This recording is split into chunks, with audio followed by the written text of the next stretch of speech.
The first-class cabin of Flight 1621 gleamed with luxury polished wood grain, chilled champagne, the scent of privilege heavy in the air. But that morning it wasn't the gold-plated fixtures that caught everyone's attention. It was the quiet black woman standing at the threshold holding a boarding pass that no one believed she had the right to own. "This seat isn't for you," the flight attendant hissed, tearing the ticket in half without blinking. Behind her, a platinum status passenger smirked, sipping mimosa, assuming justice would never belong to women like Aisha Carter. But what no one on that plane knew, not the crew, not the so-called VIPs, not even the smug executives sipping coffee in Star Air's ivory towers, was that the woman they just tried to erase held the future of their entire airline in the palm of her hand, and in just 30 minutes she would use it. Before we dive into this explosive true story of power prejudice and poetic justice, drop a comment letting us know where you're watching from, and if you believe no one should be judged by their appearance, hit that subscribe button. What you're about to witness is how one woman grounded an entire airline without raising her voice. Aisha Carter stood still, her polished leather tote looped over one shoulder, her boarding pass now torn, dangling from her fingers like a discarded receipt. Row 2A. That was her seat. She had booked it weeks ago, paid in full, chosen specifically for its quiet corner by the window, a brief haven between board meetings on the East Coast and a global conference in London. But to Jessica Reed, the flight attendant, it didn't matter. Aisha didn't fit the part. "This is first class, ma'am," Jessica had said with a tight-lipped smile that barely concealed the contempt underneath. "Economy is that way," the words echoed, sharp, practiced. Polite in form, violent in effect. Passengers looked up but quickly looked away. A few exchanged glances, unsure whether to intervene or simply not get involved. One woman, tucked behind a fashion magazine, angled her phone just slightly, capturing the moment without risk. Aisha didn't move. She didn't raise her voice. She didn't fumble for an explanation. She simply held out her pass, again quietly stating, "Seat 2A." That was when Jessica tore the boarding pass. Not a wrinkle of apology crossed her face. "Must be a mistake," she muttered, as though the system glitch had materialized from the ether and not from her own assumptions. Then came the second blow. Karen Langley, draped in a cream pantsuit, clutching a monogrammed handbag like a scepter, Karen swept forward from the galley like royalty inconvenienced. "I've always booked 2A, she snapped, glancing at Aisha as though she were an unsightly wrinkle in her travel experience. "Who let her in here?" Jessica turned as if seeking approval. "Miss, I'm going to have to ask you to step aside. You're upsetting our VIP guests." That word hung in the air, VIP, as though Aisha's presence alone violated some unspoken code. Aisha had heard that word before. Not here, not in first class, but in the boardrooms that once overlooked her, in the venture capital meetings where she was asked if she was filling in for someone, in college interviews where her last name was double-checked before they believed she wasn't on a scholarship for track and field. She had been called aggressive when she defended her ideas, unpolished when she outperformed her peers. And now on this plane she was being called an upset, a disruption, an error to be corrected. She could feel the stares now, not just from Jessica and Karen, but from the entire cabin. Curiosity, pity, judgment, all swirling quietly beneath the hum of cabin lights. Aisha stood her ground. "I paid for this seat," she said, her voice even. "I have every right to be here." Jessica stepped forward again, tone sharpening. "If you don't move, I'll have to call security." That was when something shifted, not in Aisha, but in the air itself. 2 rows back, Malik Jones' hoodie earbuds and a phone tilted discreetly pressed record. He didn't know who Aisha was, but he knew what this was. He'd seen it before, not here maybe, but at school, at work, at coffee shops. That moment when confidence in black skin becomes a threat. Malik's lens caught everything, the posture, the pass, the refusal, the arrogance. The story was writing itself and the world would read every line. But Aisha still said nothing. She didn't retreat, didn't argue. She simply stood, holding her own silence like armor. Her jaw was tight, but her eyes were steady. A storm was coming, but she was the one conjuring it. At the rear of the cabin, another figure moved, a woman in a navy blazer with a silver badge tucked at her waist. Elena Torres, Regional Operations Officer for Star Air. She watched from a distance, expression unreadable. She caught Aisha's gaze, held it for 1 second, and offered the smallest nod. It was all Aisha needed. She reached up, tapped the face of her smartwatch. One press, one signal. Somewhere deep beneath the terminal encrypted system stirred awake. Code she had written years ago blinked to life inside the airline's network. Quiet, untraceable, surgical. Jessica hadn't noticed. Karen was too busy inspecting her manicure. Passengers distracted by champagne and discomfort murmured under their breath. Then Jessica placed a hand on Aisha's shoulder. "Ma'am," she said more forcefully, "you need to go." Aisha didn't move. Instead, she said four words that would echo far beyond this plane. "This will be remembered." Jessica scoffed. "You'll write a bad review." "No," Aisha replied. "I'll write your future." Jessica faltered. For the first time, she hesitated. Karen leaned in again, her voice dripping with disdain. "This isn't a charity flight." From behind Malik's camera stayed steady. He caught it all, the tension, the disdain, the quiet strength. He still didn't know who Aisha Carter was, but he was about to find out. Jessica Reed recoiled just slightly, unsure if Aisha's words were a bluff or a prophecy. "I'll write your future." The line lingered in the air like a warning siren no one else had heard yet. To Karen Langley, it sounded like arrogance. To Jessica, it sounded like a lawsuit. To Aisha, it was simply the truth. Malik, still filming from row 5, felt something shift. He couldn't quite explain it, but the stillness in Aisha's body spoke louder than the voice trying to remove her. She wasn't just confident, she was composed, calculated. She wasn't performing, she was waiting. And from somewhere unseen, something was listening. 30 feet beneath them, a server in a Star Air control room blinked on. A dormant file marked only with a string of nondescript code activated. A low-level ping shot across the internal communications grid, quiet enough to evade suspicion, precise enough to reach its target. Elena Torres. Now deep inside a maintenance corridor lined with humming utility panels, Elena's tablet came to life. She didn't flinch. She knew the signal. She'd helped build it with Aisha 2 years ago during a consulting contract that had been more surveillance than software. Elena had stayed in the company exactly for this moment. She opened the terminal app on her tablet and entered a passphrase, "Fair Sky Now."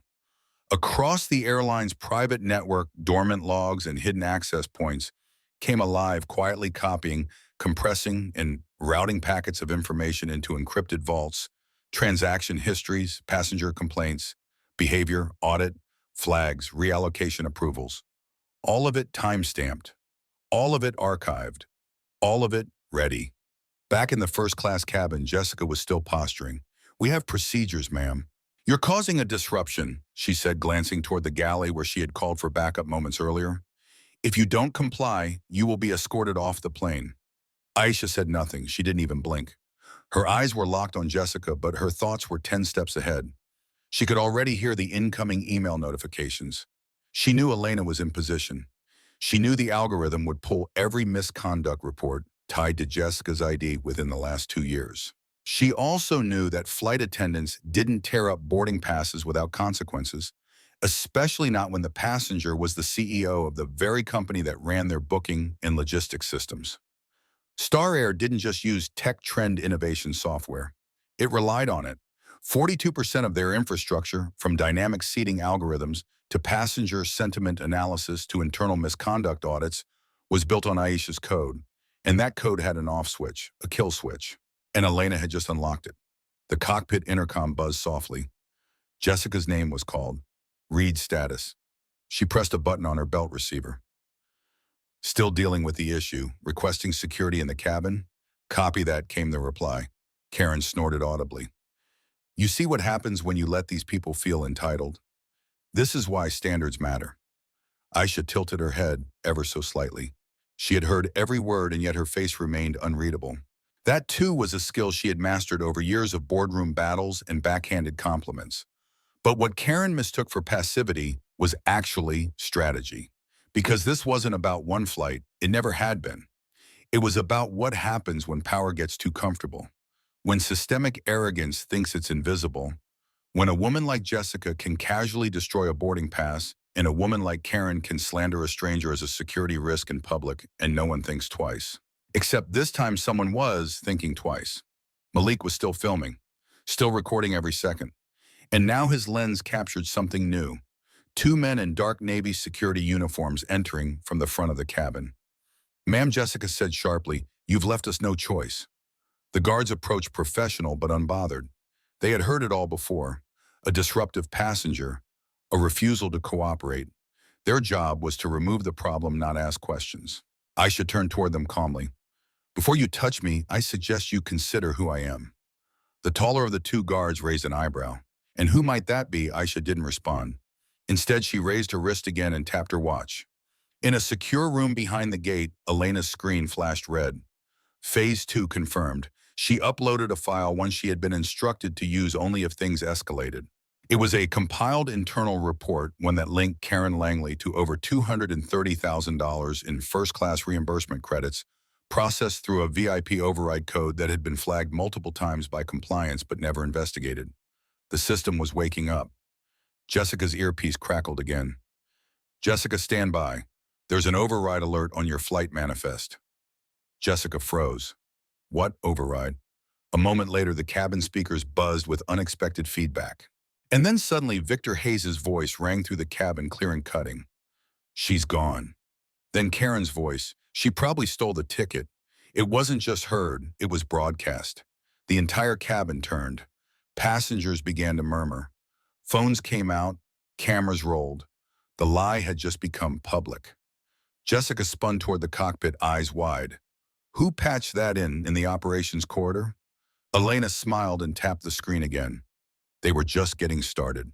Jessica staggered back a step, her face pale under the sterile cabin lights. She had just heard her own sabotage play out over the speakers, except it wasn't her voice. It was Victor's, then Karen's. And suddenly the hierarchy she had relied on to protect her felt like it was collapsing beneath her feet. Passengers were no longer whispering. They were filming, wide-eyed, some furious, some shocked, all watching. The cabin had shifted from silent complicity to outraged engagement. A teenage girl near the window had already gone live on social media. A middle-aged man murmured, "So that's what really happened." Aisha remained still. She didn't need to move. The truth was moving for her now. Victor Hayes, still confident in his authority, pushed through the galley and into the cabin just in time to see phones raised and eyes fixed on him like spotlights. His radio crackled on his hip, but he didn't reach for it. Instead, he looked to Jessica, his ally, his pawn, expecting control. But her eyes told a different story, confusion and fear. "Who authorized that playback?" he barked. Jessica didn't respond. Aisha finally turned her head, voice low but unmistakable. "You did." The words landed like a gavel.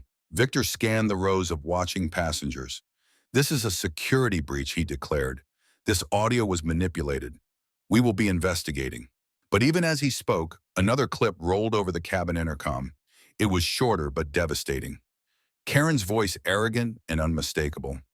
"She probably stole the ticket. I watched her fumble with it like she didn't even know where to sit." The damage was done. The airline's mask had cracked in public. Back in the operations corridor, Elena Torres was methodically uploading the chain of evidence. The bribe, the slander, the abuse of power. Each clip timestamped, verified, and logged into the internal server and simultaneously mirrored to 3 outside journalists. It was no longer a question of if the world would see this, it was only when. Jessica clutched the seat in front of her, trying to recalibrate. She looked at Aisha, still silent, still poised, and snapped, "Who are you?" Aisha's eyes didn't flinch. "Someone your company should have treated with respect." Victor interjected quickly. "We need to remove her now before this escalates." He nodded to the 2 security guards who had been standing awkwardly in the aisle. They stepped forward. Aisha's expression didn't change, but her voice sharpened. "Before you touch me, be aware you'll be on camera, and that your employer will be liable for everything that happens next." Victor scoffed. "Don't threaten us with lawsuits. You have no case." "No," Aisha replied, "I have receipts." As if on cue, Malik Jones, still filming, spoke up for the first time. "She has the boarding pass," he said loud enough for the front rows to hear. "Seat 2A. I saw it before your employee tore it up." Passengers nodded. Others murmured agreement. Then Malik turned his camera toward Victor. "And I have all of you on tape." Victor advanced a step, his tone darkening. "Sir, put the phone down. That's unauthorized recording." Malik didn't blink. "This is a public flight. There's no expectation of privacy." Isn't that what your legal department says in the fine print? Victor's face tightened. In the shadows of the cabin, injustice had once hidden behind uniforms, titles, and passive passengers. Not anymore. Suddenly, the PA system buzzed again. A new clip played quieter this time. It was Victor's voice, followed by the rustling of paper and the unmistakable sound of Karen slipping an envelope into his hand. "She's gone," he'd murmured. "She probably stole the ticket," Karen had whispered. Then silence. This wasn't a technical glitch. This was deliberate, coordinated, and surgical. Victor's voice cracked with desperation. "Shut that down now." But the damage was irreversible. What had once been confined to whispers and prejudice now lived on every phone in the room and beyond. Jessica reached for her earpiece again, but it was no use. The flight crew had gone silent. Their command structure was breaking apart from within. Elena, now seated behind a terminal screen in a security office, activated the final sequence. She pulled up a list: 17 misconduct reports, 9 ignored passenger complaints, and 4 internal emails recommending Karen Langley for preferential upgrades. All linked to Jessica, all unredacted. She uploaded them to an encrypted drive labeled Star Reckoning and pinged it to a trusted media contact at the Chronicle. At 10:26 a.m., the first push alert went live. Breaking Star Air. First class scandal. Recording leaks show systemic passenger profiling. Back in the cabin, the passengers' phones lit up almost in unison. One woman turned her screen to her husband. "Is this the same flight?" It was. Jessica saw it too. She turned pale. Victor's radio squawked, but he didn't answer. His face was locked in panic. Aisha stood now. Her voice was soft, steady, but unshakable. "This flight may land where it was supposed to, but your careers won't." She looked to the guards. "Would you like to reconsider your orders?" They hesitated. The taller one swallowed hard, looked toward Victor, then quietly stepped back. In row 5, Malik turned his camera, slowly capturing the moment in its entirety. Aisha standing tall, Jessica paralyzed, Victor defeated. The crowd silent but not indifferent. And from somewhere inside the terminal, the system Aisha had quietly built for years was roaring to life. The reckoning had begun.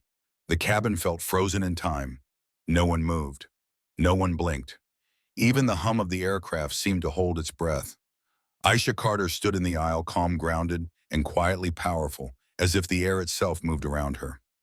Victor Hayes, was Star Air's face of polished authority, now looked small beside her, his voice buried beneath a rising tide of disbelief and public accountability.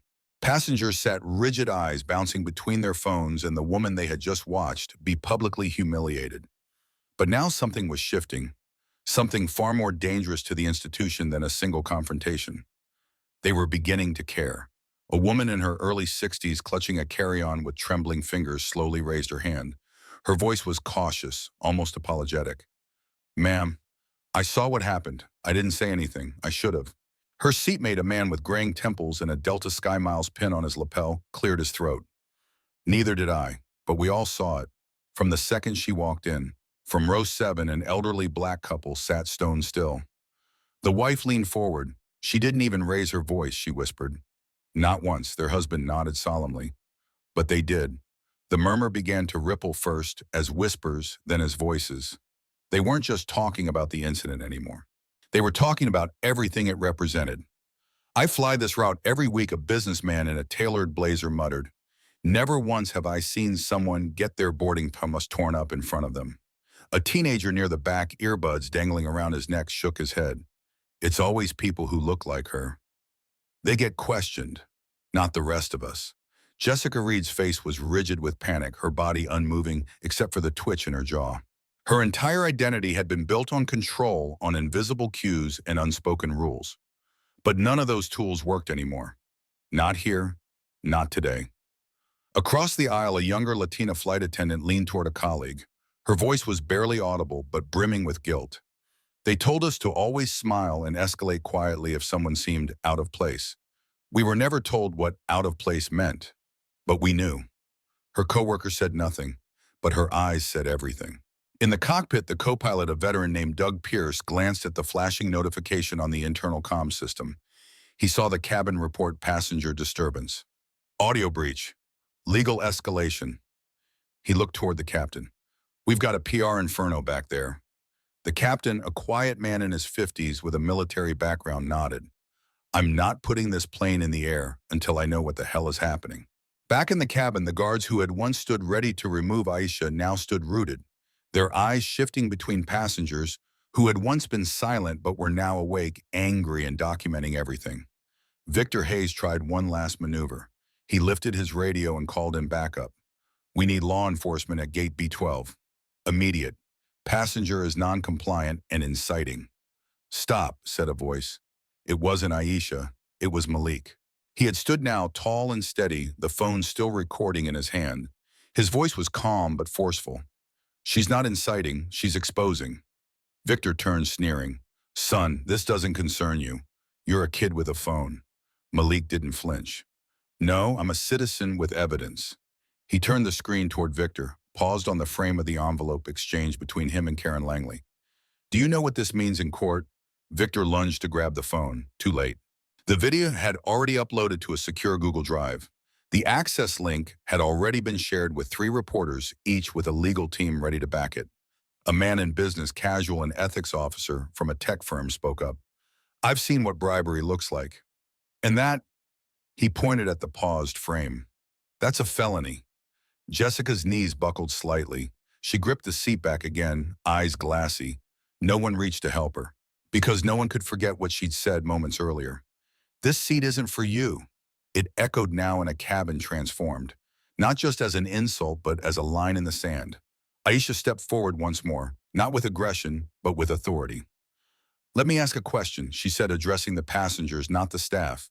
If this happened to your daughter, your sister, your mother, what would you want done? Silence. Then a man in row 3 answered, exactly what you're doing now. And from the back, the older black woman added, maybe more. The cabin door opened. A portly man in a suit with a badge and airport authority credentials stepped inside, flanked by 2 uniformed officers. Victor rushed toward them. Good, you're here. This woman needs to be. But the man raised a hand. We've already seen the videos, Mr. Hayes. We've spoken with operations. We're not here for her. Victor froze. Then who are you here for you? The man stepped forward, pulled out a folded document, and handed it over. You are hereby relieved of duty pending internal investigation, effective immediately. The passengers gasped. Jessica's breath caught. Aisha said nothing. She just stepped back and let the system crumble piece by piece under the weight of its own rot. Victor Hayes didn't speak. He couldn't. The paper in his hand trembled, not from the cold, but from the collapse of the illusion he had worn like armor. The bold black ink at the top read, Administrative Suspension Pending Review of Misconduct Allegations. Below it, his name, his title, and a long list of charges, racial profiling, procedural abuse, and unauthorized personnel coordination. Jessica Reed watched from the side, her perfectly curated composure fraying at the seams. Her hands, once so steady, while tearing boarding passes and directing passengers like chess pieces, now clutched the edge of the galley wall. Meanwhile, Aisha Carter stood in silence. She didn't need to raise her voice. The truth, finally visible to everyone, did all the talking for her. The airport authority officer stepped back. Mr. Hayes, you'll be escorted off the aircraft. Your badge and access credentials will be suspended until further notice. You may contact counsel if necessary. Victor turned as if searching for someone to protect him, but Karen Langley was nowhere to be found. Jessica didn't meet his eyes. Even the guards who had once taken orders from him now simply nodded toward the aisle. They didn't grab him. They didn't need to. Victor walked slowly like a man whose footsteps echoed with the sound of a ruined legacy. Malik Jones captured it all. From the press of his thumb on record to the final blink of the camera lens, his footage had turned into something far greater than a viral clip. It had become a mirror that reflected how systems behaved when no one was looking. And now everyone was looking.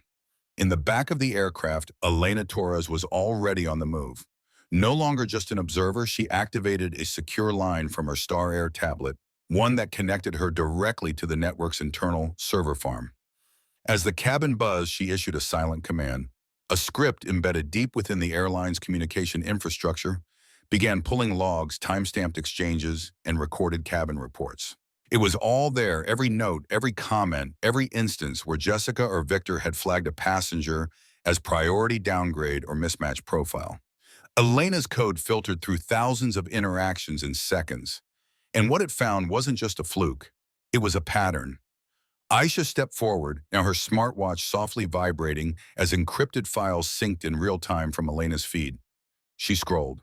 Keyword matches, not a match for first class, seat upgraded customer unaware, too casual for premium cabin.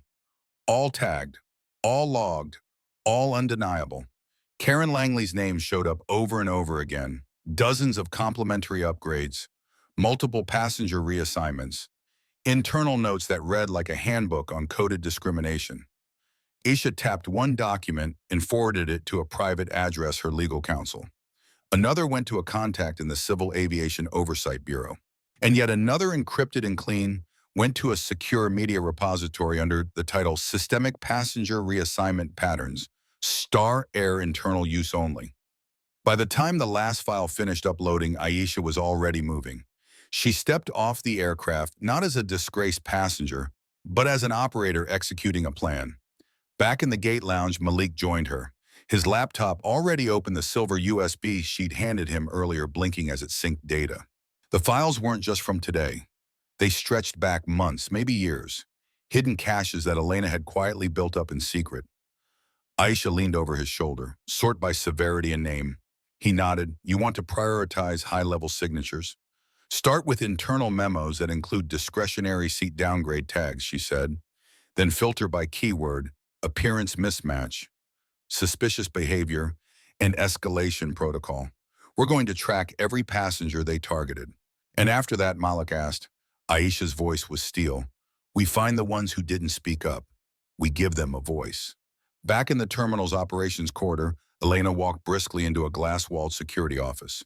Inside, a senior compliance officer sat stunned, already scanning the initial reports she had delivered. I've never seen anything like this, he muttered. You weren't meant to, she replied. But it's been happening for a long time, he looked up. And now we make sure it can never happen again. A few feet away, a large screen lit up as the airline's internal dashboard began flashing alerts.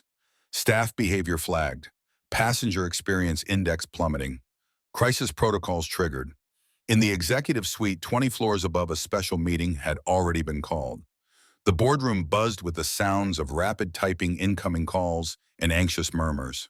Screens played the now viral footage from Malik's recording on loop, Aisha's calm, the torn ticket, the whispers, the confrontation, the USB handoff. And with each loop, more people realized something vital. This wasn't just a bad incident, it was a systemic flaw, and someone had the receipts. Denise Callahan, board director, and the only executive who hadn't tried to spin the story, looked up from her monitor. We need a full transparency audit, she said. Richard Langston didn't argue this time. He just asked, how fast can we do it? At gate B12, Malik handed Aisha a printout. These are the top 30 passengers flagged for removal over the past 18 months. 90% of them were either black or brown. Aisha stared at the sheet, the weight of it pressed into her palm, and yet her voice didn't waver. Then it's time we contact every one of them. She turned to Elena, who had just rejoined them. Let's draft the apology. But this time they don't get a form letter. They get the truth. Elena nodded. This wasn't just about gathering evidence anymore.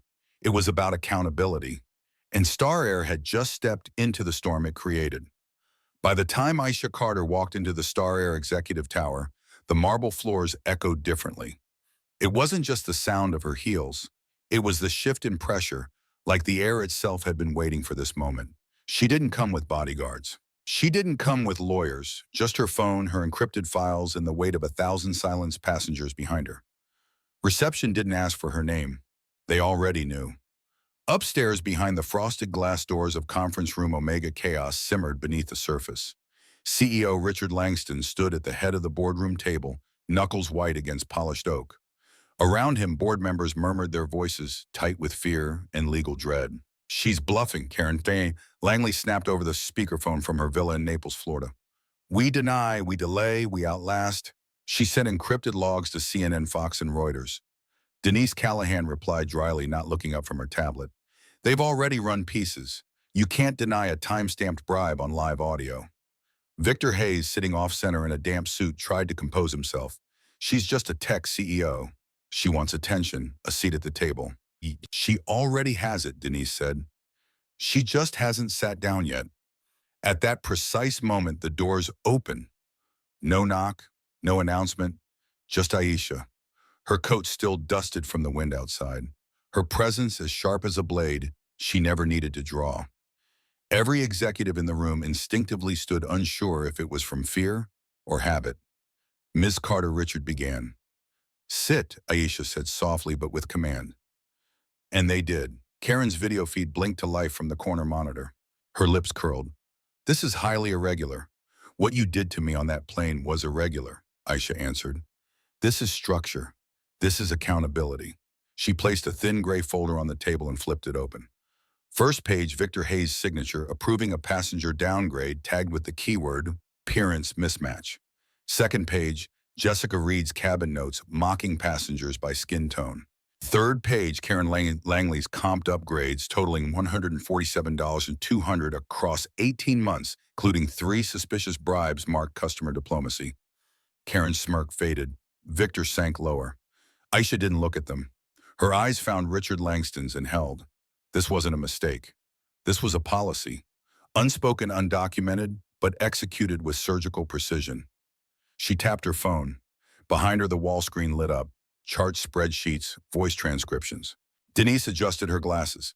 Where did you get this data? Elena Torres Aisha said.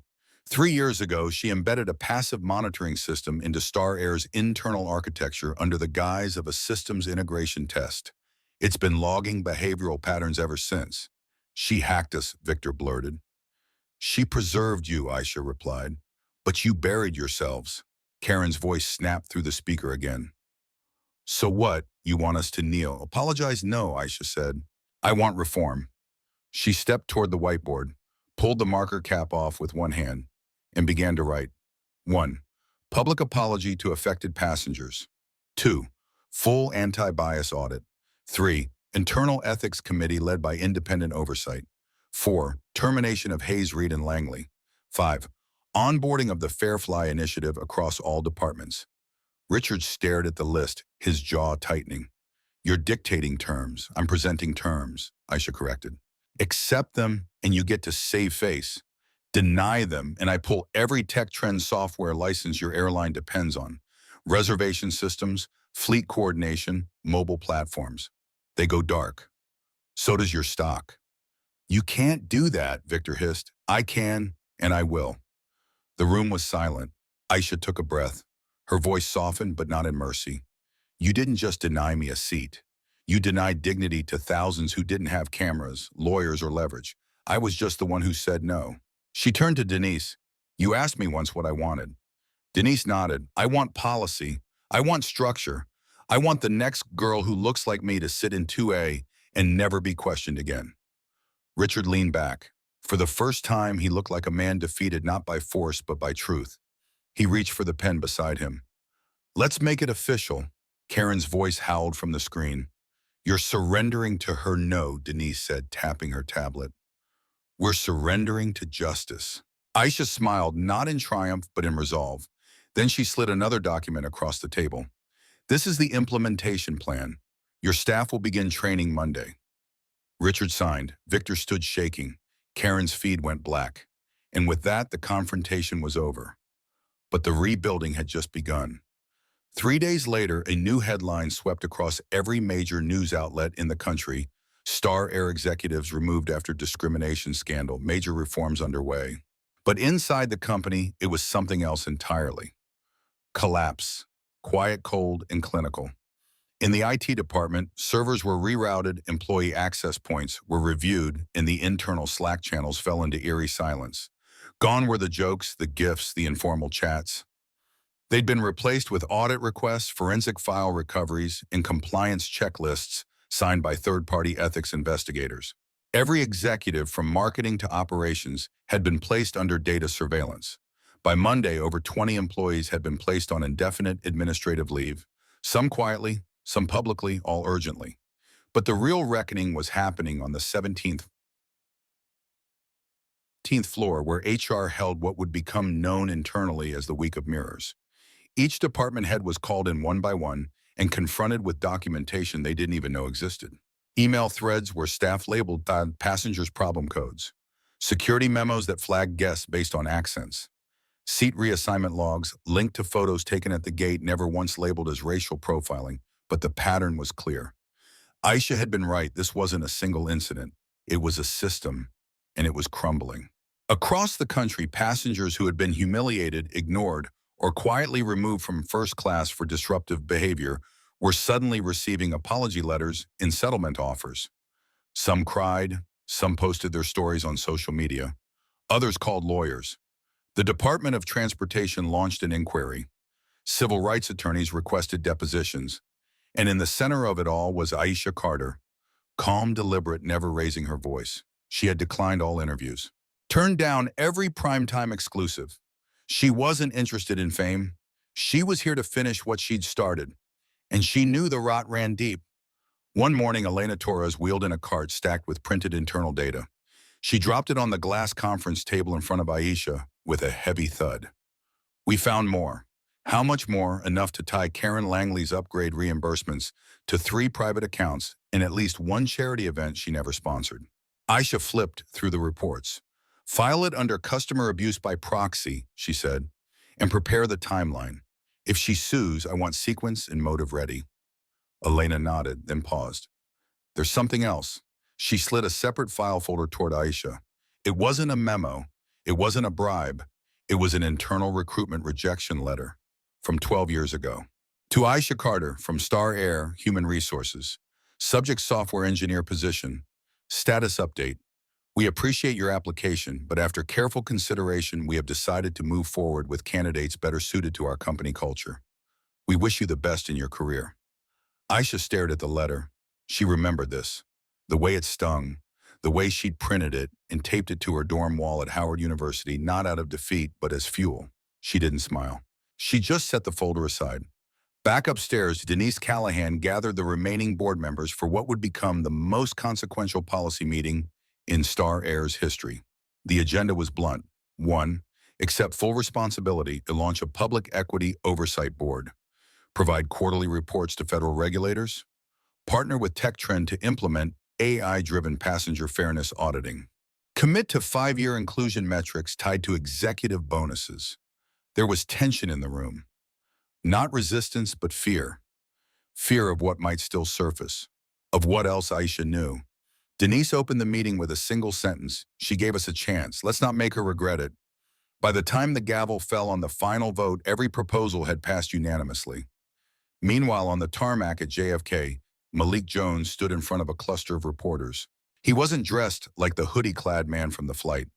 Today, he wore a navy blazer, a subtle lapel pin, and a quiet strength that came from surviving truth. I filmed that video because I've lived that moment before, he said. Not with a camera, but with silence. This time I decided to record, and I'm not the only one. His voice was steady, but it cracked slightly on the last line. My name is Malik Jones, and I've been appointed Star Air's first director of passenger equity. That means I report to the people, not just the board.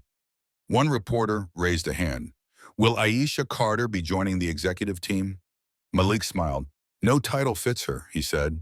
She's not here for corner offices. She's here for change. He turned back toward the terminal, where workers were quietly replacing plaques and signage. The old Star Air slogan had been removed. A new banner was being raised. Dignity flies here. Inside, Aisha watched from the observation deck, her face unreadable. The system had cracked. But she knew it wasn't over. Real change wasn't a campaign. It was maintenance, relentless, quiet, focused. She turned to Elena. Next phase, Elena handed her a list. Training curriculum, oversight hires, and the new initiative you asked for. Aisha scanned the document. It was a pilot program. Name, fly, equal mission, provide first-time air travel opportunities to underserved students across the country. Launch date 6 weeks. She nodded once. Green-lighted. The fall of Star Air's old guard was over. Now came the rebuilding. The cold corridors of corporate shame had fallen silent, but in their place something unexpected was rising. Change. Not the kind made for press releases, but the kind that rewires a culture. 6 weeks after the fallout, Star Air's internal systems bore little resemblance to the behemoth that had once turned prejudice into policy. Elena Torres had been appointed VP of System Ethics, and her first move was symbolic. She erased all user permissions and rebuilt the internal hierarchy from scratch. No legacy access, no grandfathered privileges. Every manager, every agent, every department had recertified, reevaluated, or replaced. It wasn't a purge, it was a reset. Meanwhile, Aisha Carter, still titleless by choice, began her work 3 floors below the boardroom in a plain glass-walled office tucked beside the operations hub. The plaque on her door read only Equity Advisory, but everyone knew the truth. She didn't need the corner office. She already had control. Her first major act was to bring in a cross-industry advisory council made up of civil rights advocates, behavioral psychologists, AI ethicists, and former airline employees of color. This wasn't just about fixing policy. It was about healing an organization that had never truly seen the passengers it served. Malik Jones led the cultural side of the transformation. His Bias Doesn't Fly training series was unlike anything HR had ever seen. Gone were the compliance PDFs and awkward role plays. Instead, each session began with a documentary-style film of real passengers describing their humiliation, many of them at the hands of Star Air itself. Then came the deep work, small group discussions, real-time simulations, live feedback. It was emotional, messy, but effective. In one session, a gate agent named Rosalind broke down in tears. "I didn't know," she said. "I never asked myself why I made some of those calls. I thought I was following instinct. But maybe it was bias dressed up as instinct." She wasn't fired. She was promoted. Because she stayed. Because she admitted. And because now she led her own training class every Thursday. Upstairs, the boardroom shifted too. Richard Langston, now stripped of executive decision-making power, but still nominally CEO, attended weekly performance reviews led not by investors, but by a new passenger equity council. Aisha insisted they meet in person every time. They included former passengers who'd experienced discrimination. One was a teenage boy denied boarding because his ID looked suspicious. Another, an elderly woman, rerouted 3 times in one day because her traditional headscarf confused TSA. Now they sat across from the highest paid executives in the company and asked one question: what would you have done differently if it were your mother? There were no spreadsheets in those meetings, no talking points, just faces, names, stories, accountability, raw and real. And then came the innovations.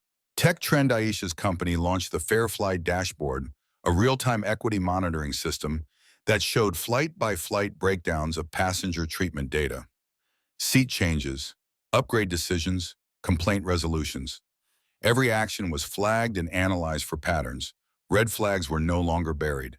They blinked live on screen, visible to a multi-ethnic ethics team trained to intervene before discrimination became damage.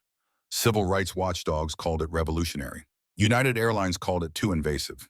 Delta issued a non-comment, but smaller airlines they called Aisha. Within months, 3 regional carriers had signed pilot agreements with Tech Trend to adopt FairFly. One even launched a campaign around it, Transparency Takes Flight. And in the middle of all this, Aisha quietly launched a nonprofit initiative, Fly Equal. It began small, just 1 flight. 15 students from a Bronx STEM charter school, many of whom had never set foot in an airport. They were flown to Silicon Valley for a week-long tour of innovation campuses sponsored entirely by anonymous donations. At the send-off, a mother grabbed Aisha's hand, tears welling in her eyes. "No one's ever done something like this for our kids. Not like this." Aisha didn't give a speech. She just stood beside the boarding gate as the students filed past, backpacks swinging, eyes wide. One girl stopped and asked, "Are you the one who made this happen?" Aisha smiled. "Let's just say I opened the door. You're the one who gets to fly through it." By the time the FairFly system hit its 6th month, Star Air saw a measurable decline in complaints. Passenger satisfaction surveys rose by 18%. And perhaps most striking of all, internal employee surveys showed a 23% increase in staff who said they felt proud to wear the uniform again. And not just because of pay, because of purpose. Jessica Reed, the former flight attendant who had torn up Aisha's boarding pass, had disappeared from the industry entirely. But one rainy afternoon, a small envelope arrived at Aisha's office. Inside was a handwritten note, no signature, no return address, just 3 lines. "I was wrong. I see it now. Thank you for not becoming what they were. Aisha tucked the note into a folder labeled Second Chances. That night, she walked the quiet hallways of the new Star Air headquarters, past open doors and transparent conference rooms, past lounges where crew members sat together no longer divided by rank or role. She paused by a glass panel that faced the runway. A flight took off into the dark sky, its lights blinking like a heartbeat. Malik joined her moments later, holding 2 cups of tea. He offered one. You think it'll last, he asked. Aisha took a sip, her gaze steady. If we keep showing up not for headlines, not for credit, but for the work, she said, then yes, it'll last. A beat of silence. Then softly she added, but we don't stop. The flight to Chicago was long gone by the time Richard Langston finally spoke. The boardroom had fallen silent after Aisha Carter's folder hit the table like a gavel. Inside, signatures, transfers, bribes, messages, downgrades, all of it. Systemic, deliberate, and undeniable. She hadn't just shown them one bad apple. She had exposed the entire orchard. Karen Langley stood there frozen, the screen still showing her video feed from her oceanside Florida villa, where she'd assumed this would all blow over. It hadn't. She was watching the collapse happen in real time. Victor Hayes, pale and visibly trembling, leaned back in his chair. She hacked us, he muttered, barely audible. She used her own system. Denise Callahan replied, her tone bone dry. That's not hacking. That's accountability. Richard slowly looked down at the open folder again, then back up at Aisha. His voice was gravel. What exactly do you want? Aisha didn't flinch. She stepped forward, her hands calm at her sides. 3 things, she said. First, fire Victor Hayes. Second, cancel Karen Langley's platinum contract. Third, release a public apology that acknowledges racial profiling and systemic misconduct within Star Air. By name. No spin. Victor sat up straighter, his mouth twitching in disbelief. You think you can walk in here and demand blood? I'm not demanding blood, she answered. I'm offering survival. The room stiffened. She let the words settle like frost. If I pull Tech Trends software, she continued, your booking system collapses. Your flight comms go dark. Your data backbone dissolves in real time. And your shareholders, they'll want to know why it took a woman you told to sit down to save their investment. Richard rubbed his forehead. You'd sabotage us all. I'd hold you accountable, Aisha replied. Karen finally snapped. This is ridiculous. I've flown with Star Air for 15 years. I've brought in VIPs. I've shaped your brand. You've abused your status to silence complaints, Aisha said, voice cool and sharp. You bribed an executive. You mocked a passenger on camera.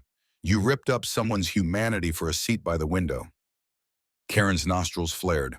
I was protecting the brand. No, Aisha said, you were protecting your comfort. Richard's chair creaked as he leaned back, eyes flicking from Aisha to the growing silence among the board. For a long moment, no one said a word. Then Rami Patel, always quiet, finally spoke.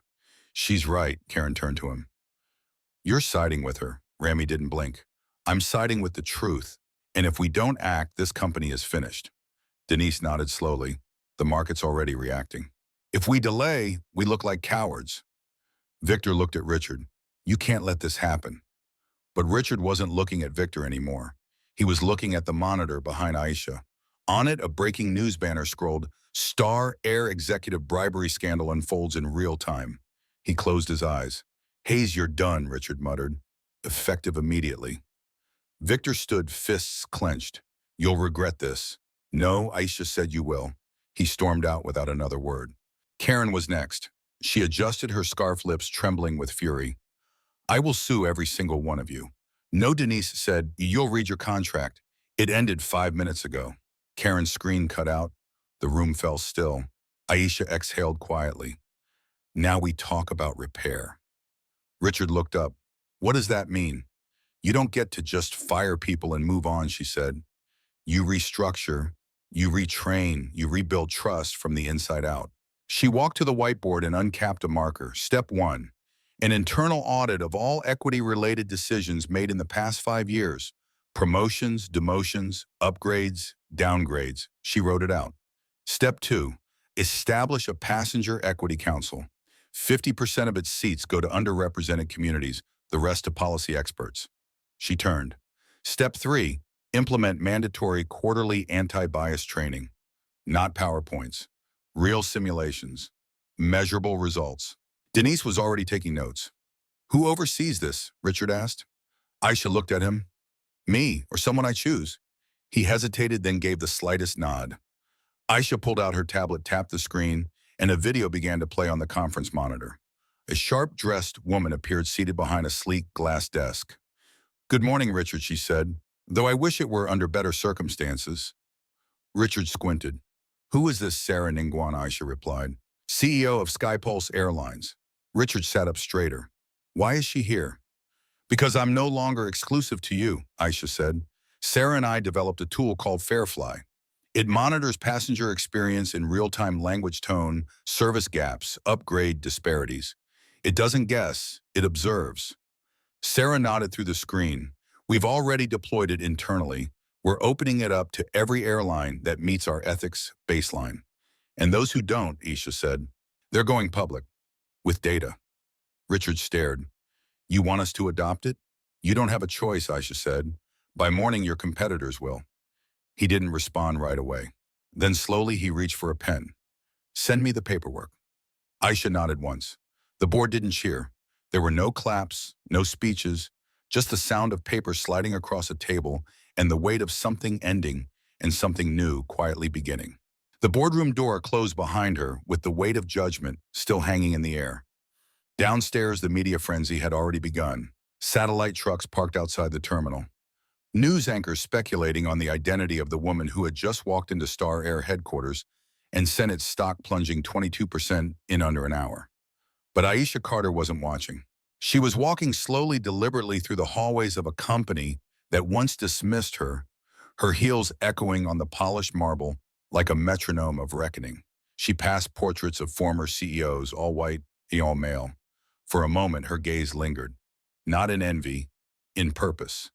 Then she continued on. Upstairs, Richard Langston's phone buzzed again. It was Elena Torres. The file had just landed in every board member's inbox.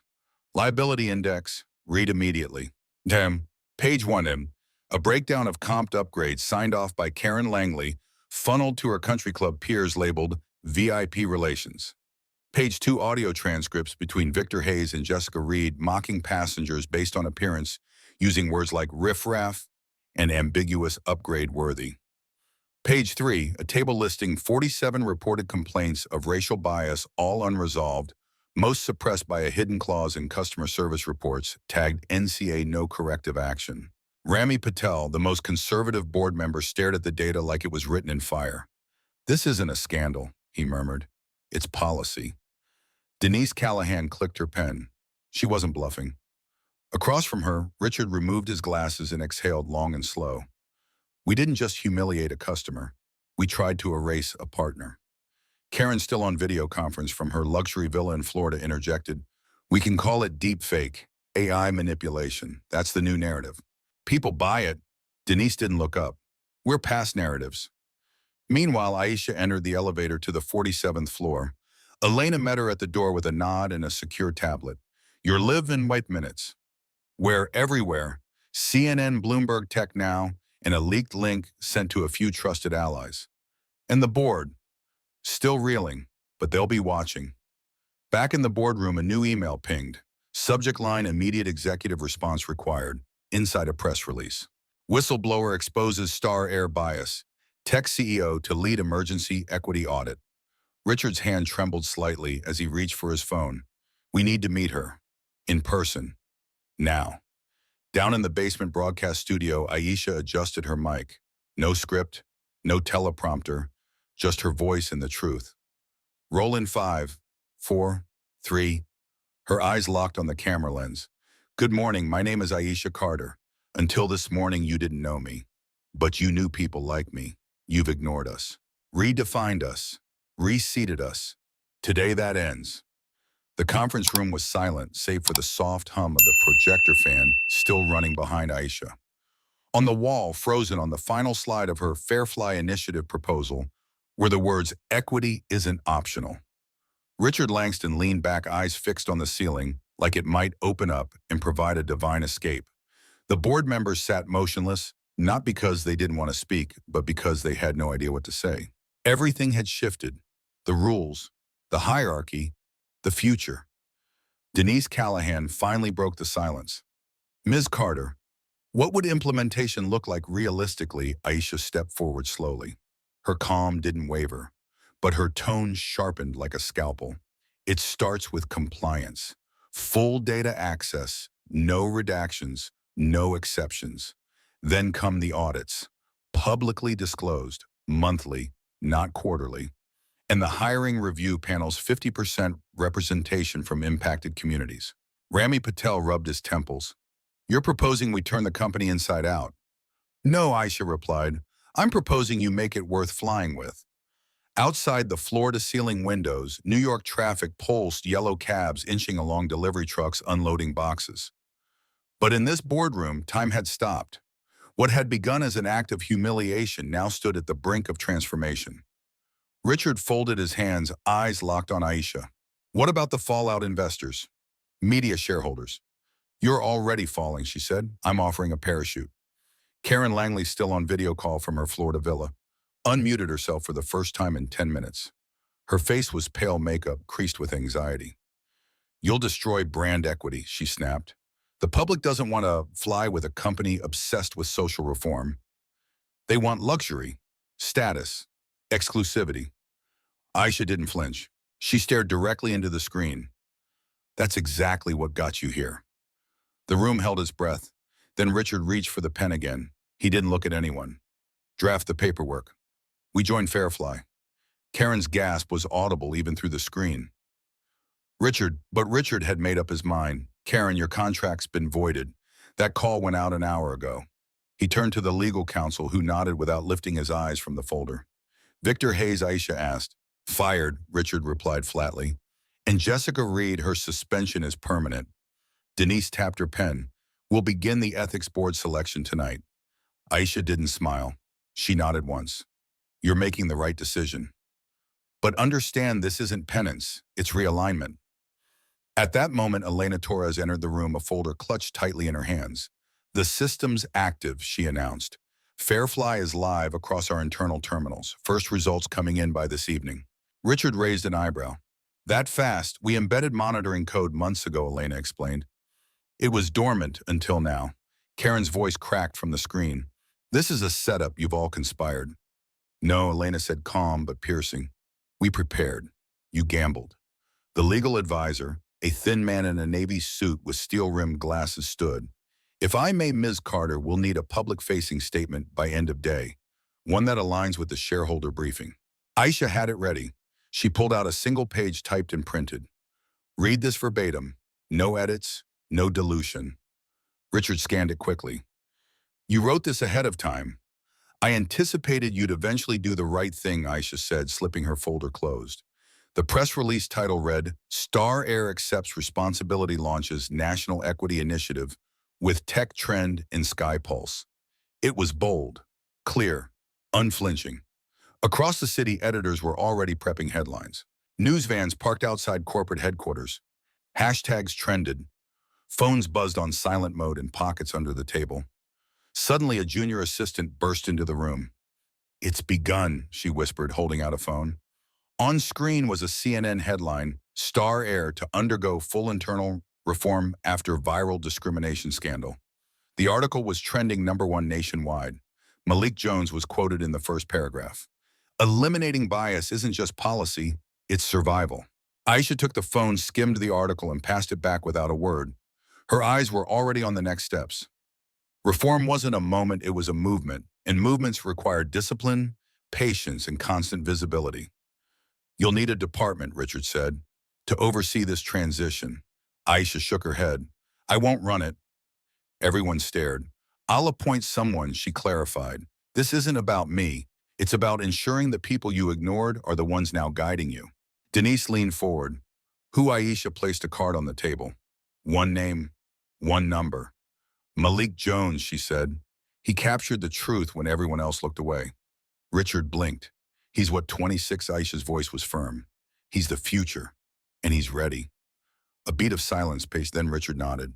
Malik was about to become Star Air's Director of Passenger Equity, and no one in that room, no one in that country could have seen it coming. The boardroom was silent after the resignations. But beneath that silence, a system built on hidden injustice began to crumble, not because it was shouted down, but because it was quietly exposed. Aisha didn't gloat. She didn't raise her voice. She simply leaned forward, scrolling through the digital audit report on her tablet, her tone composed and resolute. These documents aren't just about a few bad apples. They trace a pattern targeted downgrades based on appearance, verbal tags like non-compliant, inconsistent meal service records by race and manual override logs used disproportionately on certain surnames. Richard Langston, the CEO, looked like he'd aged a decade in an hour. We never authorized that, he muttered, trying to draw a line between himself and the rot. Aisha turned the tablet to him. But you didn't stop it either. You signed off on a system that rewarded silence over integrity. Denise Callahan cleared her throat. We need an immediate statement. Full accountability. No spin. Aisha shook her head. It's not just about messaging. It's about infrastructure.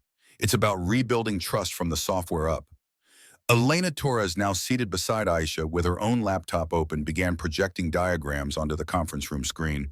We've mapped the workflow failure points, booking errors, complaints flagged and never resolved, automated systems pushing passengers of color into backup plane seating even when first class was empty. This wasn't a tech glitch, it was engineered bias. Rami Patel, the board member who had remained silent most of the morning, leaned forward. How far back does this go? Elena tapped her screen. 7 years. We traced metadata from archived tickets, customer service logs, and cross-referenced that with settlement payouts labeled service inconvenience. Most never went to white passengers. Gasps rippled across the room. Karen Langley, now absent but still reverberating in everyone's memory, had been the face of that quiet discrimination. But it had never been just her. What's the financial exposure? Richard asked, voice hoarse. Denise answered before Aisha could. North of $90 million in pending liability if this leaks further. Add class action potential and the number doubles. Aisha nodded.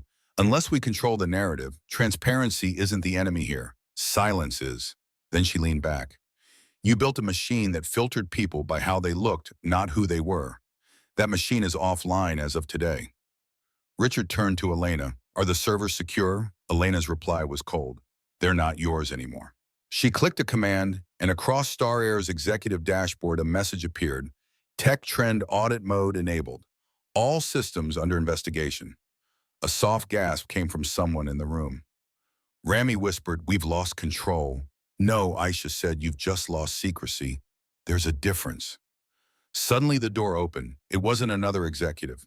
It was one of the junior staff members, a young man named Theo from corporate communications, holding a tablet visibly shaken. You need to see this, he said. He placed the tablet on the table. A live stream was already rolling. On screen, a protest had formed outside Star Air headquarters. Dozens of people, former passengers, advocacy leaders, even uniformed employees stood with signs, bias doesn't fly, we deserve dignity, and we are all Aisha. Richard's jaw tensed. It's spreading, Theo said. Local news just picked it up. TikTok, Instagram, we're already trending worldwide. Star Shame is at 12 million impressions and rising. Aisha turned toward the window. From 30 floors up, she could see the movement outside like a pulse, a live current that refused to be muted. She didn't speak for a long moment. Then she said, let them protest. Let them speak. This is how change begins, not in press releases, but in pressure. Denise stood. I'll draft a press statement immediately. Full acceptance of responsibility. No more denials. Aisha raised a hand. I'll write it. Denise nodded, and for the first time she didn't question who was really in charge now. Back at the media desk, Theo's hands trembled as he prepared the live broadcast. Aisha stood behind him. Open the feed to all platforms, she said. We do this in the open. No edits, no cuts, understood. She stepped in front of the camera, no script in hand, no cue cards. Just her steady voice and the same calm that had carried her through the humiliation in that first-class cabin. I am Aisha Carter, she began. I was denied a seat I paid for. But this isn't just about one seat. It's about every person who's ever been told they don't belong. It's about a system that makes quiet decisions based on loud assumptions. And today that system answers to all of us. As the feed continued, board members watched from behind the camera, some humbled, others hollow. And Star Air. It was no longer flying above scrutiny. It was grounded in truth. The ripple effects of Aisha's broadcast didn't take hours. They took minutes. Inside airport lounges across the country, on smartphones, mid-flight, and on news tickers cutting through cable broadcasts, her words resonated like a national reckoning.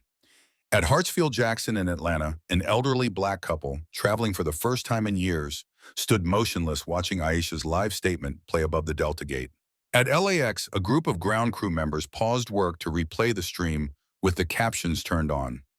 In Newark, a white woman in a pantsuit wiped her eyes, murmuring, "It's about time."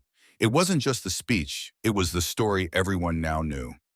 Aisha Carter, once mistaken for someone who didn't belong in first class, had just reshaped the rules of corporate aviation without ever needing to raise her voice. But while the public was catching up inside Star Air, deeper changes were already underway. Elena Torres walked back into the system's control hub, now swarming with engineers and ethics auditors. She passed off credentials to incoming federal compliance officers, her voice steady, precise. "We're not just patching vulnerabilities, we're redesigning the code." Meanwhile, in a modest training center on the outskirts of Dallas, a dozen former employees, most of whom had either been fired or resigned under suspicion of misconduct, sat nervously under the banner, "Second Chance Starts Here." Malik Jones stood at the podium wearing a plain navy blazer and a microphone clipped to his lapel. He didn't start with shame. He started with empathy. "I filmed injustice," he told the room, "but filming it isn't enough. Now I'm here to build the culture that makes filming it unnecessary." One by one, the trainees began to speak. Jessica Reed wasn't among them, not yet, but her letter had already become part of the program's welcome packet. The same hands that once tore a boarding pass would now spend months being retrained under watchful mentors, ethicists, and passenger advocates. And they weren't alone. Civil rights attorneys began consulting on flight policy. Former passengers were invited to participate in bias scenario simulations. Star Air began hiring from aviation schools that prioritized social equity training. Every new employee, from gate agent to C-suite hire, now had to pass the Equity in Action certification, a module co-designed by Aisha herself. But perhaps most symbolic of all, Seat 2A, the one Aisha had been denied, was officially retired. Not as a token, as a reminder. That same set was now enclosed in a plexiglass display at the front of Star Air's main headquarters. Beside it, a plaque: "This seat was denied to one so others could be granted dignity. May no one ever be unseen again." Aisha visited the display only once. She didn't linger, didn't take pictures. Her fight wasn't with symbols, it was with systems. That night, she returned to her office at Tech Trend Innovations. As she poured tea and opened her dashboard, data from Fairfly poured in.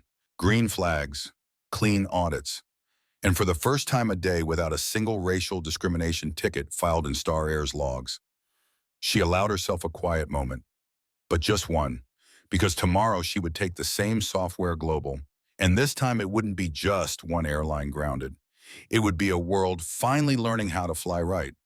The elevator doors opened with a soft chime, and Aisha Carter stepped into the lower-level strategy suite of Star Air headquarters. There was no media, no board members, no ceremony. Just her, a fresh black notebook in one hand, and a quiet team of 5 engineers and compliance officers waiting for what she called the hard part. Redemption, she always said, wasn't a press release. It was a policy, a practice, and a system that didn't flinch under pressure. Over the next 4 hours, they worked. No titles, no silos. Just one mission: rebuild Star Air's internal DNA. Aisha's first act was to deconstruct the very framework that had allowed the discrimination to flourish. The outdated passenger prioritization algorithm, designed in the early 2000s, was riddled with untraceable flags, vague codes for high-value flyers, and VIP discretionary overrides that too often correlated with appearance and perceived status. She tasked Elena Torres with building a replacement from scratch, one that would be blind to race, gender attire, even purchase history. Only confirmed bookings, compliance records, and verified behavior would guide future seating logistics. Meanwhile, Malik Jones was in another room, flanked by civil rights consultants and flight crew trainers. His assignment was no less daunting: draft the foundation for a new behavioral ethics program. It wasn't enough to retrain employees. They needed a cultural intervention, a reset.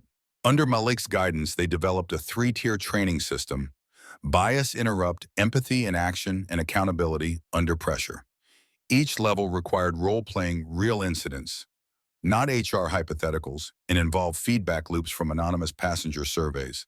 Compliance wasn't optional. Completion was tied directly to employment. By midnight, their outline was finished.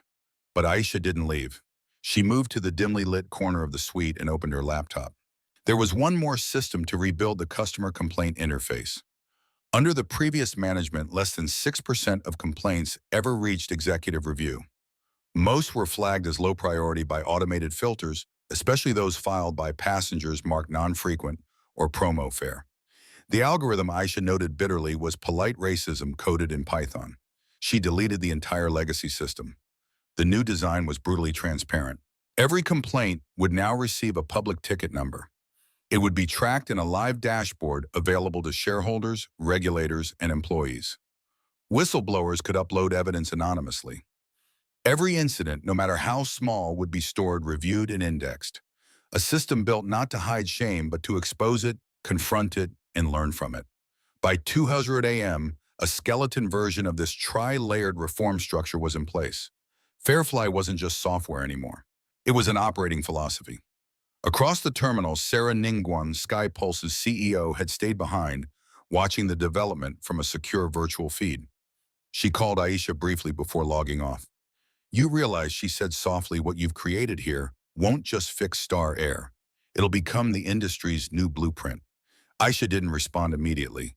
She stared at the code streaming across her screen. Thousands of lines rewritten in just one night. Each one a stitch in the wound they had torn open. Each one a promise. No one should ever have to weaponize a boarding pass out just to be treated like a person, she finally said. "This system won't protect power. It'll protect dignity." Sarah's voice cracked with admiration. "You're not just grounding an airline. You're lifting the standard." They hung up without fanfare. As the sun crept over the Hudson River, spilling golden light through the high-rise windows, Aisha closed her laptop and stood. Her back ached. Her eyes were heavy, but her resolve had never been sharper. She walked to the window and looked down at the city that had once rejected her resume. Now it would follow her lead. This wasn't revenge. It was design. It was legacy. It was a future no one could quietly undo again. The next morning, while the world still reeled from the fallout, Aisha Carter stepped back onto a Star airplane, not as a passenger, but as an architect of change. She didn't announce herself. No camera crew, no PR staff. She wore a plain navy blazer, her badge clipped low, and quiet ethics oversight liaison. This was not a victory lap. It was an inspection. Flight 807 bound for Denver.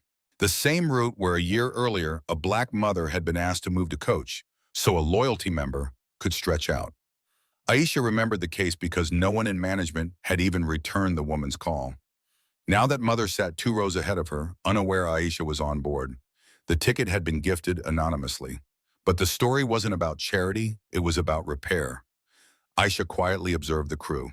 Jessica Reed's replacement, a young attendant named Priya Sethi, moved with calm precision.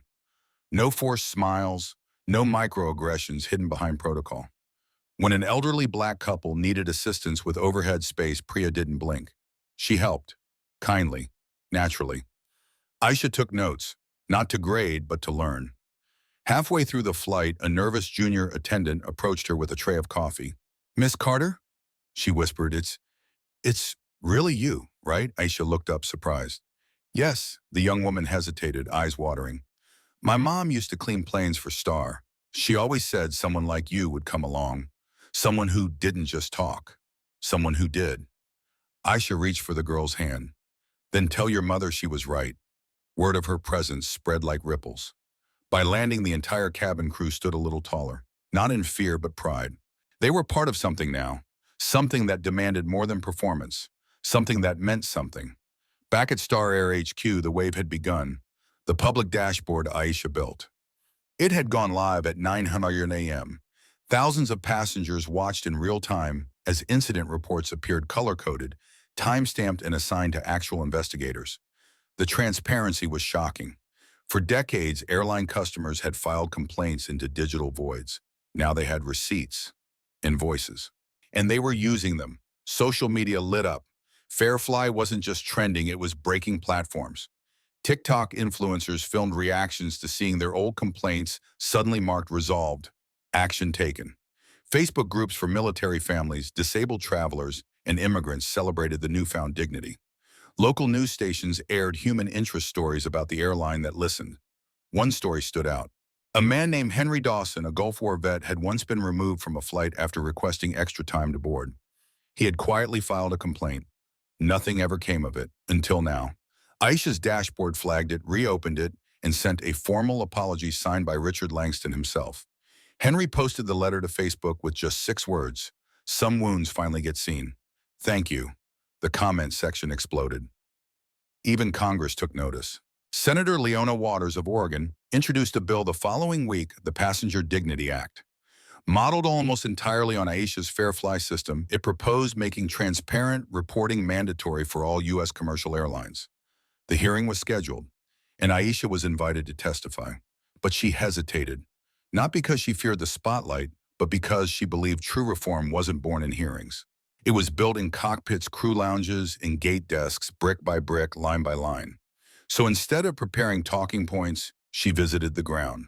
Flight kitchens, call centers, overnight cleaning crews, baggage teams. She asked hard questions and listened harder.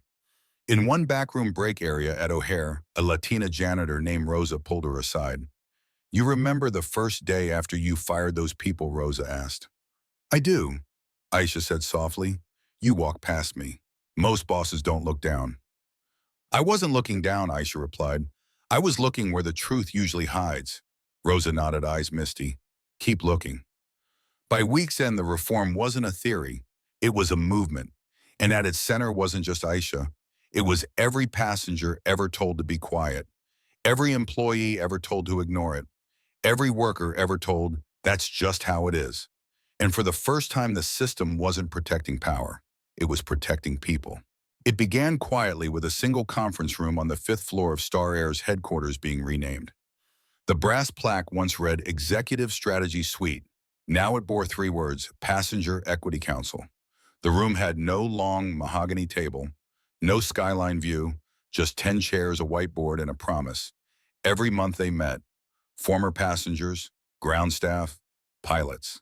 Even a retired baggage handler named Carl, who'd worked for 30 years, and once wrote a 4-page letter to HR about racism in flight crew scheduling. They'd ignored him then. Now he chaired the council. This wasn't a committee. This was restitution in real time. And every major airline was watching. Delta sent a liaison. United sent 2. JetBlue pretended not to care until their own passenger profiling scandal broke weeks later, and their CEO quietly requested a lunch with Aisha Carter. Aisha declined, not out of pride, out of principle. If they want to learn, she told her assistant, they can start by doing, not dining. Meanwhile, inside the Star Air ecosystem, the system Aisha envisioned was becoming culture. Bias training wasn't just quarterly, it was evolving. They'd begun using real scenarios from real complaints. A black father being told his daughter couldn't use the first-class restroom. A Muslim woman asked to remove her scarf at boarding for security reasons. A Hispanic teenager forced to swap seats for weight distribution, while white passengers remained undisturbed. No actor reenactments, no stock footage, just truth. Some employees struggled, but the ones who leaned in found something startling. They hadn't just been complicit in a system that failed passengers. They'd been victims of it too. Flight attendants recalled how promotions had quietly favored those who looked the part. Baggage crews remembered how raises were tied to reviews, but only supervisors in certain departments were allowed to leave positive ones. And gate agents, many had been penalized for simply advocating for difficult passengers, code for black, brown, or disabled travelers who dared to ask for what they'd paid for. Now the codes were broken. Now the silence was gone. In one internal email leaked to the Aviation Times, a supervisor wrote, "For the first time in 20 years, I'm more afraid of failing the public than disappointing upper management." That's how it should be. But not everyone celebrated. Karen Langley, now effectively blacklisted from commercial aviation, had launched a podcast titled Standards Are Dying. It featured her and other disgraced former platinum passengers lamenting reverse discrimination and wokeness in the skies. The reviews were brutal. One summed it up perfectly. She used to fly above us. Now she's shouting below us. And Victor Hayes. He tried to sue Star Air for wrongful termination until Aisha's legal team countersued with a defamation claim and released a previously unreleased recording of Victor admitting, "We downgrade them so the regulars don't complain." He dropped the suit in under 24 hours. Jessica Reed had vanished from the public spotlight. Rumors circulated living in Idaho under a new name, working at a bookstore, volunteering at a shelter. No one knew for sure. Aisha never commented because her focus had shifted from justice to structure. That fall, Tech Trend Innovations, her company, released a white paper that shook the industry, Airborne Bias, a 10-year audit of discrimination in commercial travel. It analyzed flight data from over 1,300 routes, dissecting seating patterns, complaint filings, upgrade approvals, even the distance from lavatories assigned to passengers of color. It was brutal. Data doesn't lie. The findings were so clear, so damning, that the Department of Transportation launched a full investigation across 4 major carriers. The Senate requested Aisha's presence. This time she agreed. In a dark gray suit and no jewelry, she walked into the hearing room, placed her hand on the Bible, and sat before a panel of skeptical lawmakers. "You're asking for federal intervention into airline operations," one senator pressed. "No," Aisha said. "I'm asking you to recognize that for decades we've subsidized a system of polite apartheid in the sky. And the turbulence wasn't from wind, it was from silence. Gasps, scribbles, cameras zoomed in, C-SPAN replayed it for days. And outside the chamber, a line of airline employees, some in uniform, some retired, stood silently holding signs that read, 'She grounded the airline to help us all rise.' That night her words echoed across America. Not just in airports, in homes, in break rooms, in classrooms, and in one tiny terminal in Mississippi, a 12-year-old black girl named Layla watched the hearing on her grandmother's iPad, clutching a hand-me-down flight attendant doll. "She looks like me," Layla whispered. Her grandmother smiled. "She fights for you." And across the sky on every Star Air flight that evening, a small screen in the cabin cycled through silent images of equity, of progress, of Aisha standing before Congress. One line flashed across the screen: "Every seat should carry dignity, not just weight." 6 months passed. Then 9. By the time a full year had turned since that day on Flight 1621, the skies looked different. And not just from 35,000 feet. They felt different. At Star Air, a new in-flight safety announcement began each journey, not with instructions about oxygen masks, but with a declaration. At Star Air, every passenger is seen, every voice is heard, and every journey matters. Welcome aboard. The voice that recorded it, Malik Jones. Now 28, he had become the face of a movement he never asked for, but had grown into with quiet strength. His footage from that morning had been archived by the Smithsonian. He received the Aviation Truth Award. But the only trophy he displayed sat on his desk, a Polaroid of him and Aisha outside the new Justice Terminal, named not for politics, but for what it now represented. And Aisha, she remained steady, still no formal title, still refusing offers to cash out her influence. But her fingerprints were everywhere. On new gate agent protocols across 9 airlines. On federal legislation passed under the Fair Passenger Rights Act. On the scholarship letters handed to young women of color entering aviation academies, each letter embossed with her initials AC, and yet she remained invisible to those who needed credit most. She let others shine, like Elena Torres. Now officially the chief ethics officer at Star Air, she'd turned the operations playbook upside down. No more blind reviews, no more anonymous complaints buried in bureaucracy. Every month she read the 5 most difficult passenger reports out loud to her executive team and asked just one question. What would you want if that had been your mother? No one could hide behind a spreadsheet anymore. And the Fairfly system, it had grown. By the end of year 1, it monitored 68% of all U.S. commercial flights. By year 2, it expanded into Europe. Lufthansa adopted it, then Air France. By year 3, it went private sector, securing contracts with cruise lines, hotel chains, and luxury car services, ensuring equity, not just in the skies, but in every aisle, hallway, and lobby where bias once walked freely. But Aisha's most enduring legacy wasn't software. It was memory. People remembered what happened on that plane not as a news event, but as a moment they measured their own silence against. Parents taught their children the story of Aisha Carter like folklore, a lesson. A warning, a lighthouse. In one high school on the south side of Chicago, an entire drama class reenacted the incident as part of a student-written play. The final scene, a teenage girl refusing to give up her seat, then walking into a courtroom holding nothing but her truth.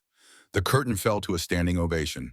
And on the other side of the country, at a community center in Oakland, a retired pilot stood beside his granddaughter and whispered, "That woman changed my whole generation's excuse." One evening, Aisha visited Newark, her old neighborhood. She didn't announce it.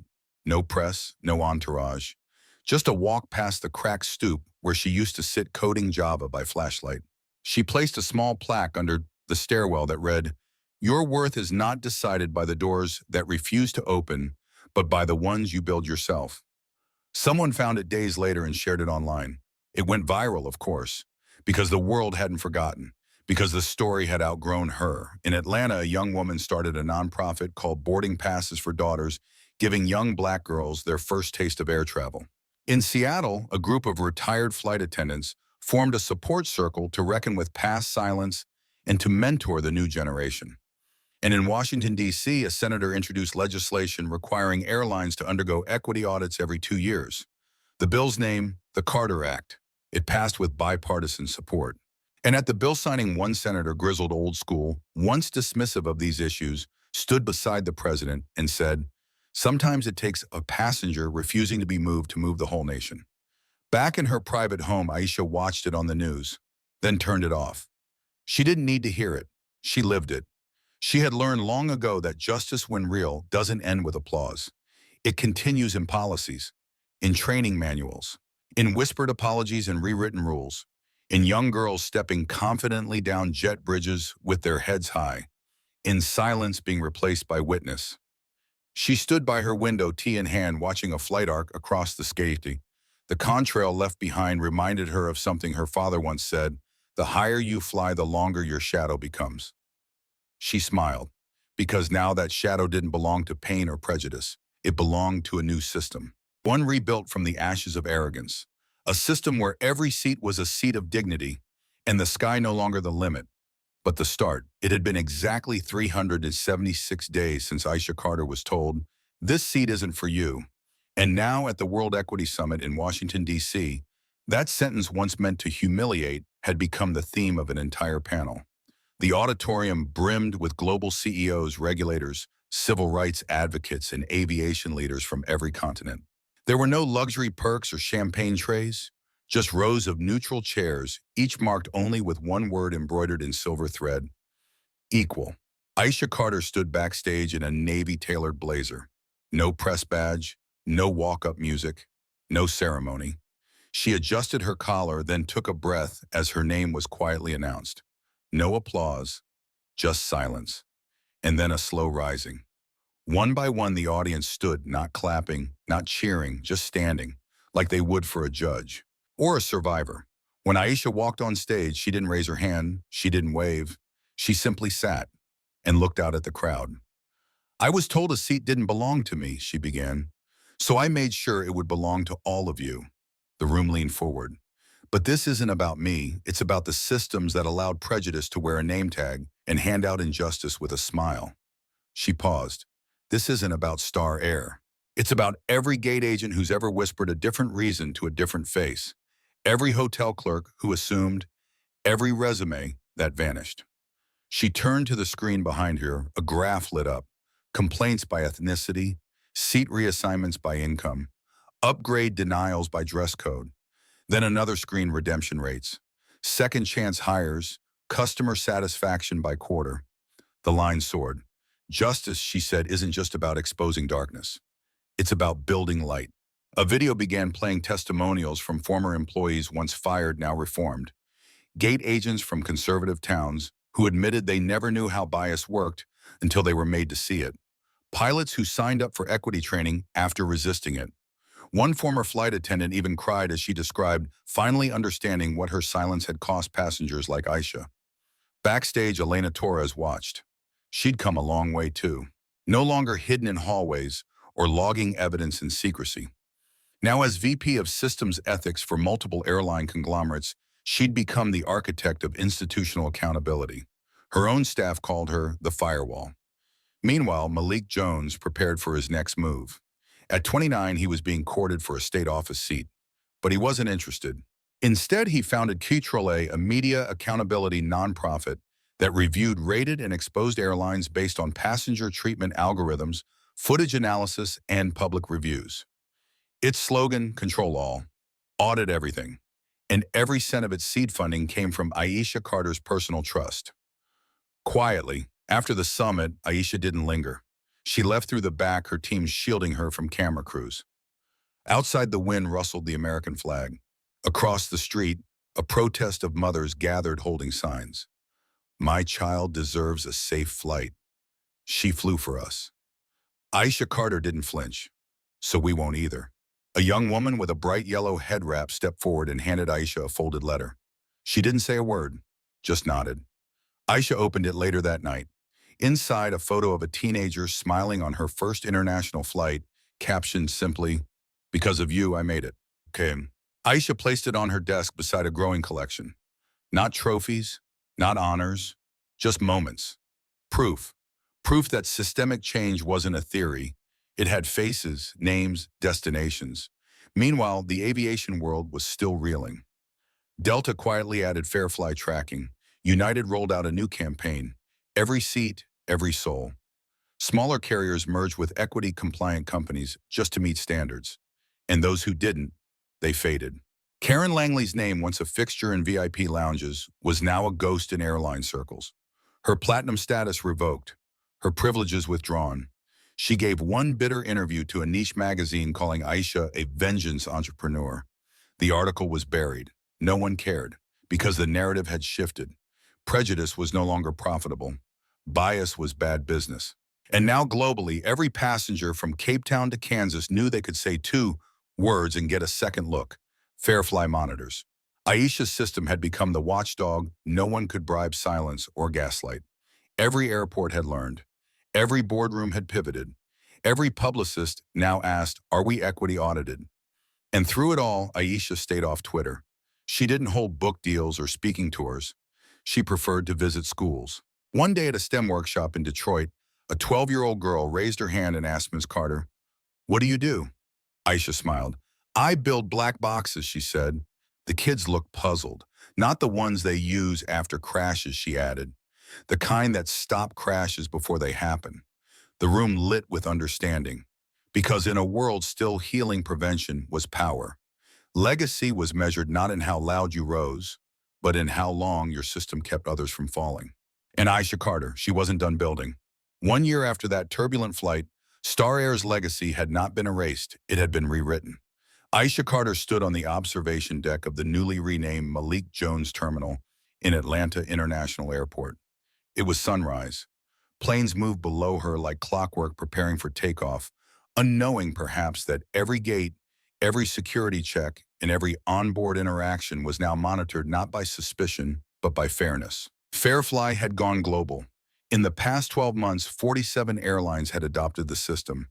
23 governments had passed legislation requiring equity compliance audits for public aviation.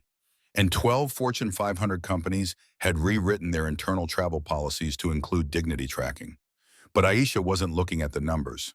She was watching a child, a young black girl around 10 boarding a plane with her mother. The girl turned toward the window and waved to someone behind the glass.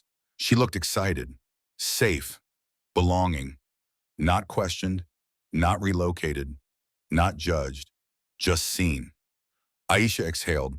She had declined countless magazine features and speaking circuits. Even when Forbes listed her among the 25 people who changed air travel, she requested no photo. She wasn't interested in being a symbol. She was building systems, ones that didn't rely on her being in the room to work. That's why she had created the Second Sky Initiative, a fellowship program that placed young technologists, civil rights analysts, and ethics coders into every major airline. The goal wasn't punishment, it was prevention and preparation. Because systems fail when no one is trained to protect them. The first graduating Class 18 fellows had just finished a 6-week immersion in Zurich, each assigned to key policy roles at global hubs. They weren't just data scientists. They were justice engineers. And every one of them had read the same line on day 1 of orientation. Your job is not to be thanked. Your job is to make sure no one needs to thank you. That was Aisha's creed. Not applause, assurance. Elsewhere, change continued to ripple outward. At Star Air, Denise Callahan was now chairwoman of the board, and the executive team had its most diverse leadership roster in the company's 85-year history. Elena Torres had launched a division dedicated to whistleblower protection and was speaking at the United Nations on the intersection of AI ethics and human rights. And Malik Jones. He was now one of the youngest ever board members of the National Transportation Safety Authority, but he still flew coach, voluntarily. He said it reminded him of what mattered, that the seat itself had never been the issue, it was how people were treated in it. Every time a passenger smiled in relief at a fair interaction, that was the dividend of change. Not every story was tied up perfectly. Karen Langley faded from public life. Victor Hayes attempted a lawsuit that was promptly dismissed. And Jessica Reed. She returned to school. Under a new name, no one made her. But in a quiet email to Star Air's ethics office, she said she'd like to apply for a non-customer-facing compliance role at entry level. The office didn't respond right away. They didn't have to. Healing doesn't run on corporate timelines. It moves on trust. And trust takes time. Back on the observation deck, Aisha Carter reached into her bag and removed a single keepsake, her original 2A boarding pass. The one Jessica had torn, the one Malik had quietly salvaged and mailed back to her with a note, "I thought you might still need your seat." She smiled, but then she folded it and slid it into a time capsule labeled Justice in Transit, sealed 2020. She wouldn't need that seat anymore because she had built something larger than a seat. She had built a standard. Aisha turned away from the window. Her car was waiting, bound for a meeting at SkyPulse HQ, where she was quietly shaping the next decade of travel policy with Sarah Ningguan and other allies. As she walked, a young airport employee passed by, pausing slightly. "You're Ms. Carter, right?" the woman asked, adjusting her ID badge nervously. "I just wanted to say, I trained under one of your programs. Gate 12, you made it better." Aisha simply nodded. "Then keep it better." She didn't stop walking. Didn't need to, because the future wasn't a spotlight, it was a runway, and she had already cleared it for others. Don't forget to subscribe and hit the notification bell to catch more gripping stories like this. Thanks for watching, and see you next time.